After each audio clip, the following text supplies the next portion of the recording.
Hi students, welcome to the science class.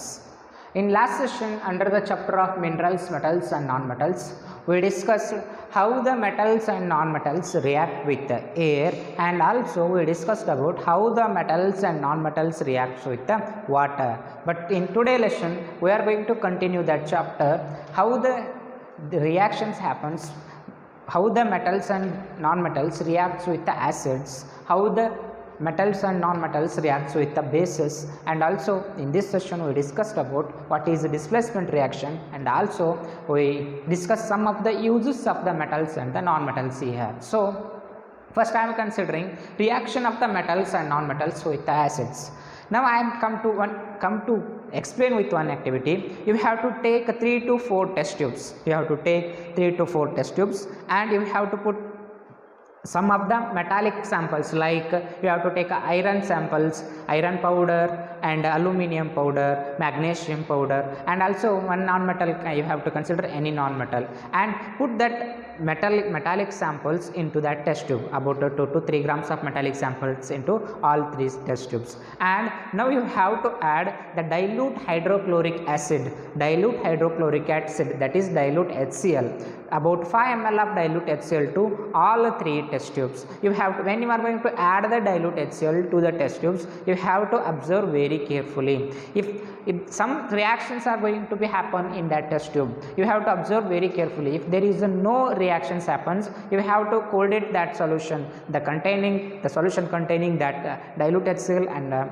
metallic samples. You have to cold for 5 to 6 minutes, and after onwards you have to heat it, gently heat it in a such a way that some of the reactions are happens. So when you are going to heat one test tube, so some of the reactions are happens with the metal, with the acids. Place the matchstick, you have to glow the matchsticks, you have to on the matchstick and place that matchstick at the mouth of the test tube.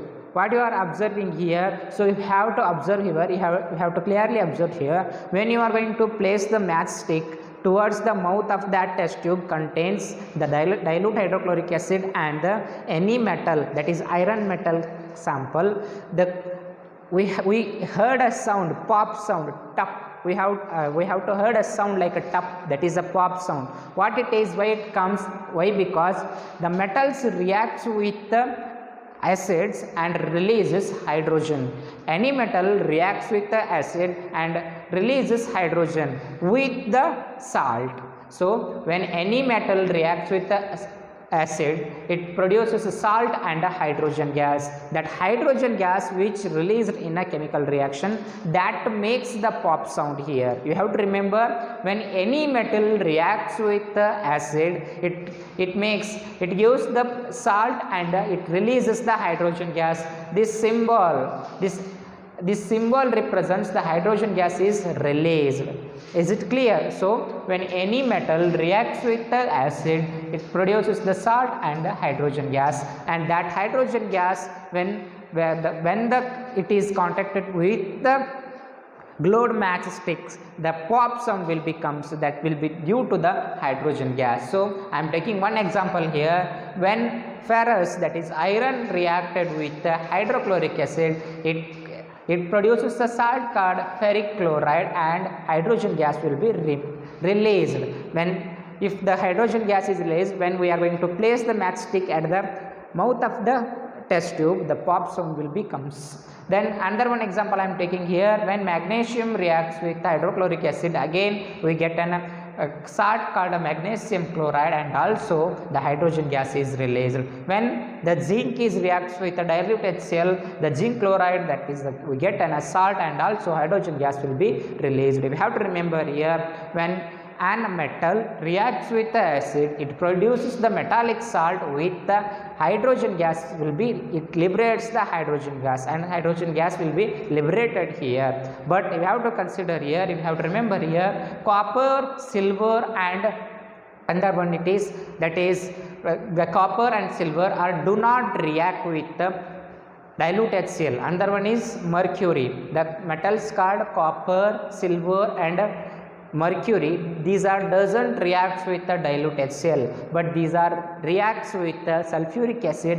when only they warmed. When the solution will be warmed, then only these metals are reacts with the sulfuric acid, but these are doesn't reacts with the dilute HCl. You have to clearly know here. So what I am going to tell here, when any metal reacts with the acid, that will form a metallic salt with the releasing of a hydrogen gas. So but generally all the nonmetals doesn't react with the acids. All the nonmetals doesn't react with the acids, but all the metals reacts with the acid, form salt and hydrogen gas.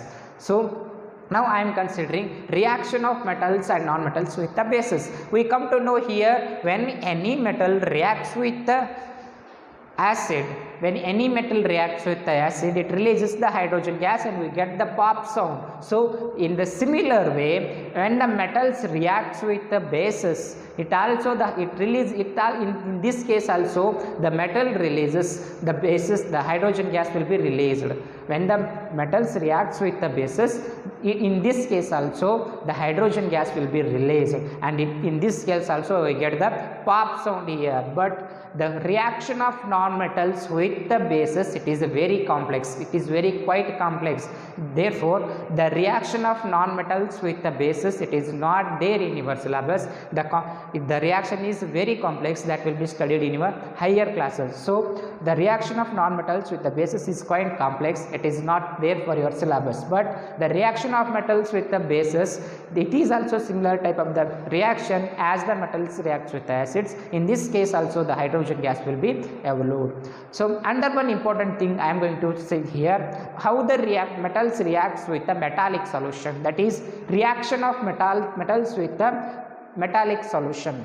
So when a metal reacts with a metallic solution, if in that cases a metal displaces another one metal which is present in a metallic solution. See here, a salt solution of metal A reacts with the metal B, then what happens, the salt solution here, metal A displaces the metal salt, the solution contains another one metal. What is nothing but the reaction of metals with the solution of other metals. What it is here, when any metal reacts with the metallic solution, when I am considering one metal here, like that is Fe, that is iron. When iron reacts with the copper sulfate solution, this is a metallic solution. When metal reacts with the metallic solution, that metal displaces the metal which is present in another one metallic solution. That is, when iron reacts with the copper sulfate solution, iron displaces the copper, that is, it will be formed as ferrous sulfate and copper will be separated. So it is nothing but displacement reaction.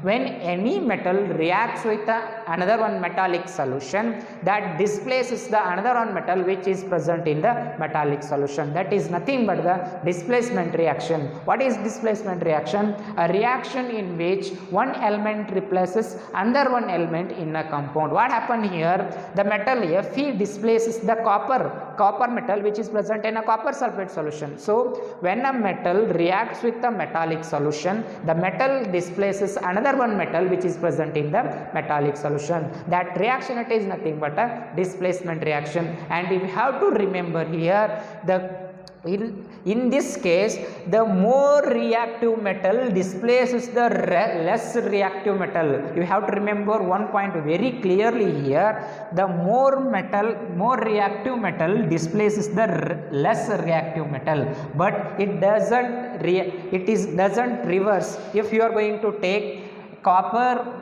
is reacted with the ferrous sulfate solution, it doesn't displaces the ferrous. Why? Because here ferrous is more reactive than the copper, the iron is more reactive than the copper, therefore iron displaces the copper here. But in a reverse way, the copper doesn't replaces the iron. Why? Because iron is more reactive than the copper. So always in this reaction, when the metals reacts with the solution of other metals, always the metal which is more reactive displaces the another one metal which is less reactive. So the more reactive metal displaces the less reactive metal. That is nothing but the displacement reaction. What is displacement reaction? A reaction in which one element replaces the another one element is called, in a compound it is called it as a displacement reaction. So now another one important thing in this chapter, it is nothing but the uses of metals and non-metals. As we know already, metals are used in a large various cases. Are the uses of the metals are already know. They are used to make the vehicles, they are very used to make your benches, classroom benches, board, windows. Metals is used everywhere in our daily life, but we have to come to know where the non-metals are used. So non-metals is essentials for our life. For example, oxygen I am considering here, water I am considering here. Water and oxygen are the non-metals, but they are very essential for our life. They are also very important for the existence of the life. Why? Because to breathe the oxygen, if we are going to live the life, we need to breathe. So we need to breathe the oxygen. Oxygen is a non-metal. So these non-metals are essential for our life, and water is also one of the non-metal that is also essential for our life. And another one is, these non-metals are used in the fertilizers. Fertilizers are the most important for the growth of the plants and growth of the crops. For the food we get, for to live we have to eat the food. For to get the food we have to make some cropping. So to get the good yield we need to provide the fertilizers to the plant. So in the fertilizers we are going to use the non-metals. The non-metals are used in the fertilizers. And another one use of the non-metal here is in the water purification method or in the water purification process. The non-metals are used. Non-metals are used in the water purification process, and also non-metals are used in antiseptic solutions. For example, pink color antiseptic solutions which they are used in the hospitals. In that pink color antiseptic solutions, the non-metals are present. Therefore the non-metals are also used in preparation of antiseptic solutions. Another one is the non-metals are used in crackers. The crackers which you are going to use, which you are going to play with the crackers in the Deepavali or in the Ganesh Chaturthi, that is in that crackers also the non-metals are used. This is all about the chapter minerals, metals and the non-metals. So in this chapter we come to know about what is a metal, what is a non-metal, what are the physical properties of the metal and what are the chemical properties of the metal, how the metals are reacts with the acids, bases, air and water, and also how the non-metals reacts with the acids, bases and air and water. And also we come to know in this lesson, that is what are the uses of the metals and the non-metals. So in next session we are going to continue with your new lesson. Okay, thank you students.